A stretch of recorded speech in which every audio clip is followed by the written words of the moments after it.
अस्सलामु अलैकुम रहमतुल्लाहि व बरकातुहू। प्यारे दोस्तों, आज हम आपको एक हिंदू लड़की का वाकया बताने वाले हैं जो बड़ा अजीब व गरीब वाकया है। वो हिंदू लड़की जिस वक्त उसके शौहर को ये बात मालूम ही कि उनकी बीवी एक मुसलमान है, मतलब उसने इस्लाम कबूल किया है, तो उसके शौहर ने उनके साथ क्या किया, उनके साथ क्या सलूक किया, आप सुनकर हैरान और परेशान हो जाएंगे। दोस्तों, ये वाकया उत्तर प्रदेश के एक छोटे से गांव का है। जी हाँ, वही उत्तर प्रदेश जहां के मुख्यमंत्री योगी आदित्यनाथ है। ये वाकया आपको बस एक नसीहत के तौर पर बयान किया जा रहा है, जिसको सुनकर आप भी हैरान हो जाएंगे। इसलिए आपसे गुजारिश करूंगा कि आप इस वीडियो को आखिर तक जरूर देखें। अगर चैनल पे नए हैं तो चैनल को सब्सक्राइब करना ना भूलिए। चलिए दोस्तों, वीडियो शुरू करते। अगर आप मजहब इस्लाम से मोहब्बत करते हैं तो कमेंट में जरूर अल्लाह अकबर का नारा लगाएं। तो उस गांव में एक गैर मुस्लिम और मुसलमान का घर आसपास ही में था। गैर मुस्लिम के घर में 4 से 6 साल की एक छोटी सी बच्ची थी। पास ही में एक सहेली के घर में खेलने के लिए जाया करती थी। जैसे कि आपके घर में आसपास के घरों में जाया करती है आपकी बेटियां, इसी तरह ये बच्ची खेलने के लिए जाती थी।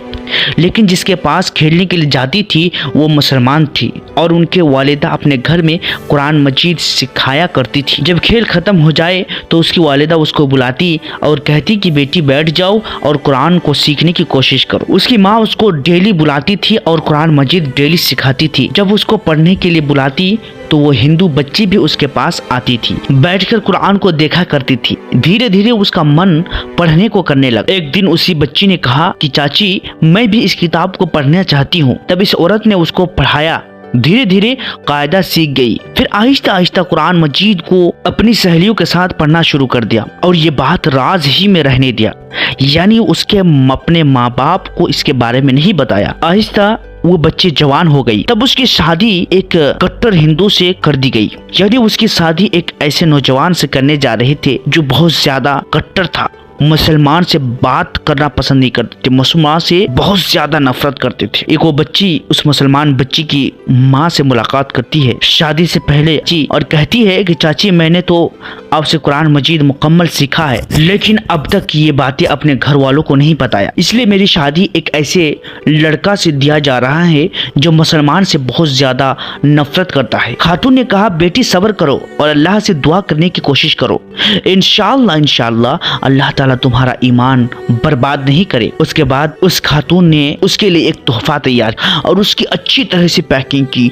जो देखने में बहुत खूबसूरत। तब वो खातून हिंदू लड़की को लेकर उसके घर गई और उसकी माँ से मुलाकात। उसने कहा कि मैंने इस तोहफे को आपकी बेटी के लिए मैंने तैयार किया है और अपने हाथों से तैयार किया है, लेकिन इस बात को याद रखना कि तोहफा इस घर में नहीं खुलना चाहिए। जब ये बेटी ससुराल पहुंच जाए तो इस तोहफा को खोला जाए। जब इसकी शादी हो गई और ये ससुराल जाने लगी तो उस लड़की ने इस तोहफे को ससुराल में लेके गई। दोस्तों, आपको बता दें कि इस पैकिंग में एक कुरान मजीद। तब उसकी शादी हो गई और उस कुरान को अपने ससुराल ले गए और जब वहां पहुंचकर उसने कुरान को एक बॉक्स में छुपा दिया।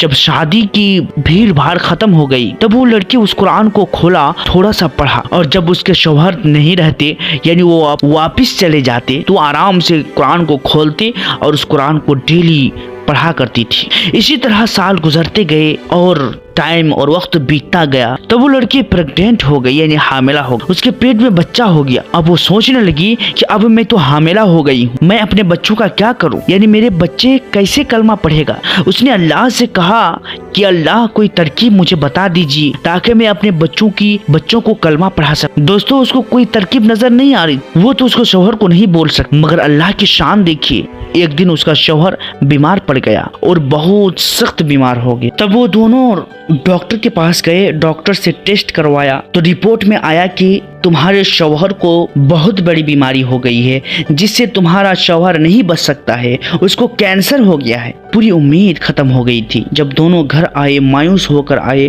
तो उसने अपने बीबी के पास गई और कहने लगा कि ऐ मेरी अहलिया, तुम बहुत खूबसूरत हो, बहुत नेककार हो, बहुत ज्यादा सालिह हो, तुम वफादार हो, मोहब्बत करने वाली हो, नेक हो, लेकिन आप जानती हो कि तुम्हारे साथ मेरा जीना बस कुछ ही दिन का है, उसके बाद मैं तुमसे जुदा हो जाऊंगा। तब उसकी बीबी रोने लगी और तसल्ली देते हुए कहने लगी कि आप ज्यादा परेशान ना हो, मेरे पास इसका एक दवा है, मैं उम्मीद करता हूँ कि आप उस दवा से ठीक हो जाओगे, लेकिन शर्त यह है कि मैं जो भी करूंगी उसके बारे में आप मुझसे कोई सवाल नहीं करेंगे। उसके शौहर ने कहा ठीक है, मैं वादा करता हूँ मैं तुमसे कुछ भी सवाल नहीं करूंगा और तुम जो भी करोगे मैं उसको मानने के लिए तैयार रहूंगा, यानी मैं तेरी हर बात को तस्लीम करूंगा। उस लड़की ने कुरान मजीद की सूरा फातिहा पढ़कर उस पर दम करना शुरू कर दिया कि उसने उसके सहेली की अम्मी को देखा था कि जब कोई बीमार होती तो वो सूरा फातिहा पढ़कर दम क्या करती थी और वो ठीक भी होता। तब उसके शौहर पूछता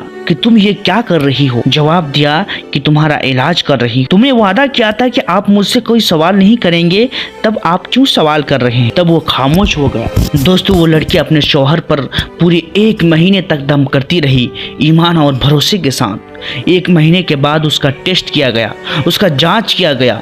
जब उसका रिपोर्ट बाहर आया तो डॉक्टर देखकर हैरान रह गया और कहने लगा कि उसको तो कोई कैंसर नहीं हुआ, सब खत्म हो गया। दोस्तों देखिए अल्लाह का करिश्मा, अल्लाह ने पूरी तरीके से उसको शिफा, अल्लाह जिसे चाहता है शिफा अता करता है। तब वो लड़का बहुत ज्यादा खुश हो गया और पूछा कि तुमने ये सब कैसे किया? हाँ, अब बताओ तुम ये क्या चाहती हो, मैं तेरी हर ख्वाहिश पूरी करूँ। लड़की ने उसके सामने सारी बातें शेयर कर, कैसे कैसे वो खेलने जाती थी, कैसे उसको कुरान सिखाया गया, कुरान कहाँ से तोहफा में मिला और कुरान यहाँ कैसे आया, ये सारी बातें उसको बता दिया और कहने लगा कि आप भी कलमा पढ़ लीजिए और मुसलमान बन जाइए। अब ये क्या करे, उसको तो उसकी हर बात मानना था, तो मुसलमान हो गया। दोस्तों कुछ ही दिनों में उसके घर में एक बेटा पैदा हुआ और वो भी मुसलमान। लेकिन अब इस बात का डर था कि अगर ये सारी बातें अगर समाज वाले को पता हो जाए, समाज वाले जान जाए, रिश्तेदार जान जाए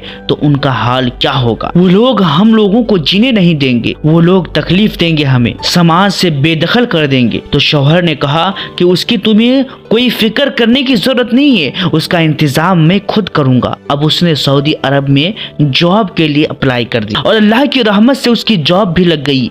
सऊदी अरब का टिकट कटाया और वीजा पासपोर्ट बना करके वहां अपने परिवार को लेकर के सऊदी अरब पहुंच गए। अब वो अपने बेटों और बीबी को लेकर के जब सऊदी अरब चले गए, वहां अच्छी तरह जिंदगी गुजारना शुरू कर दिया। वहां जाकर बहुत खुश हुआ और वहां कुरान पढ़ने, नमाज पढ़ने, आराम से जिंदगी गुजर बशर करने की पूरी तरीके से इंतजाम मिल गया। दोस्तों देखा आपने कुरान का करिश्मा, इसमें सूरा फातिहा का करिश्मा देखिए। दोस्तों अल्लाह जिसे चाहे उसकी जिंदगी बिगाड़ दे और जिसे चाहे उसकी जिंदगी को सुधार दे। तो मैं आप सबसे से गुजारिश करूंगा कि अगर आप इस वीडियो को मुकम्मल देख लिए हैं तो आप कुरान मजीद का ज्यादा से ज्यादा पढ़ने की कोशिश और अल्लाह से हरदम अपनी परेशानियों का जिक्र करें, अल्लाह से दुआ मांगे कि अल्लाह मेरी ये परेशानी है, मेरी ये दिक्कत है, मुझसे ये गलती हो गई, अल्लाह मुझे माफ़ फरमा। प्यारे दोस्तों आज की ये वीडियो आपको कैसी लगी कमेंट बॉक्स में ज़रूर बताना और अगर वीडियो पसंद आए तो ज़रूर इस वीडियो को लाइक और चैनल को सब्सक्राइब करना ना भूलिएगा ताकि आपको मज़ीद वीडियो इस चैनल पर इसी तरह की मिलती रहे और आप डेली भर डेली इस चैनल से वीडियो को देखते रहे। और अपनी कमेंट बॉक्स में ज़रूर राय दीजिएगा कि वीडियो आपको कैसी लगी। चलिए दोस्तों फिर मिलते हैं अगली वीडियो में, तब तक के लिए हमें इजाज़त दे। अस्सलामु अलैकुम वरहमतुल्लाह। अस्सलामु अलैकुम वरहमतुल्लाह।